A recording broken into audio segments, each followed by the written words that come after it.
আসসালামু আলাইকুম everyone, welcome back to my channel Mahima cooking house. আজকে আমি আপনাদের তৈরি করে দেখাবো ঈদুল আজহা স্পেশাল শাহি মোরগ পোলাও। যেহেতু ঈদুল আজহা সামনেই চলে এসছে, তাই আমি আপনাদের আজকে শাহি মোরগ পোলাও তৈরি করে দেখাবো।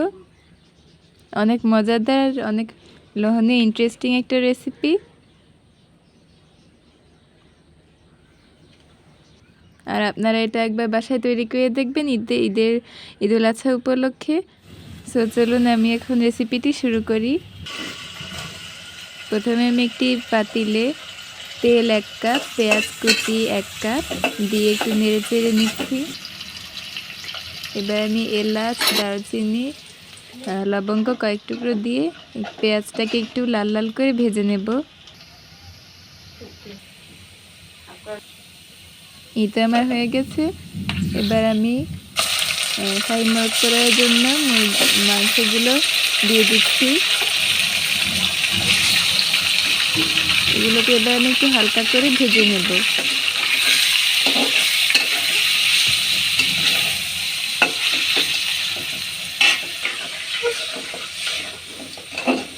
এখানে আমি হাফ কেজি মাংস নিয়েছি। আপনাদের বাসায় যদি পরিবারের লোকজন বেশি থাকে তাহলে আপনারা বাড়িয়ে কমিয়েও নিতে পারেন। এবার আমি এতে 1 চামচ লবণ, আদা রসুন বাটা 3 চা চামচ,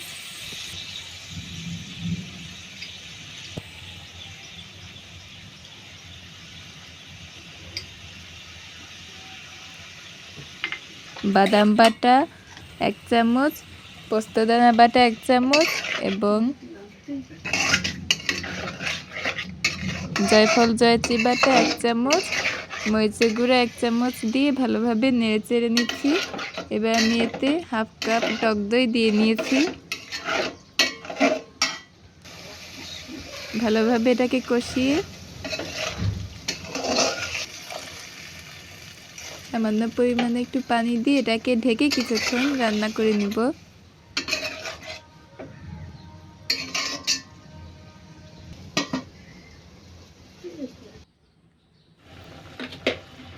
এবার আমি ঢাকনাটাকে উঠিয়ে এটাকে একটু নাড়াচাড়া করে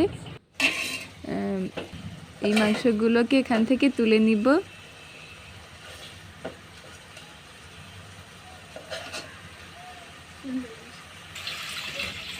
এবার ওই মশলার মধ্যে পরিমাণ মতো পানি দিয়ে পোলাও চাল ধুয়ে 2 কাপ দিয়ে দিচ্ছি।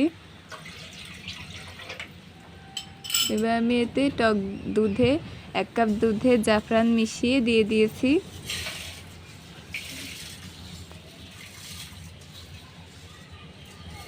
পোলাও চালটা এবার আমি দিয়ে নিলাম। ভালোভাবে একটু মিশিয়ে এর ভেতরে আমি কাঁচা জাল, চিনি 1 চামচ দিয়ে ভালোভাবে মিশিয়ে এটাকে ঢাকনা দিয়ে ঢেকে রেখে দিব। এই পর্যায়ে হয়ে এলে আমি সেই উঠিয়ে রাখা ভেজে নেওয়া মাংসগুলোকে মাঝখানে দিয়ে নিয়েছি।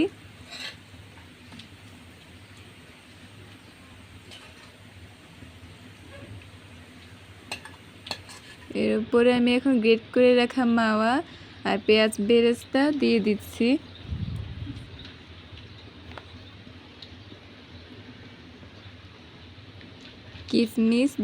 কিশমিশ আমি ভেতরে দিয়ে নিয়েছি। আমার এটা স্কিপ হয়ে গেছে, আপনারা দিয়ে নেবেন।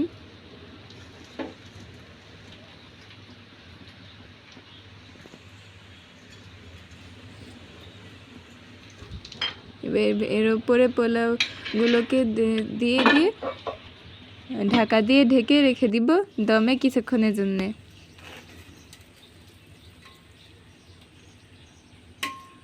10 মিনিট পর আমি এটাকে উঠিয়ে নিয়েছি।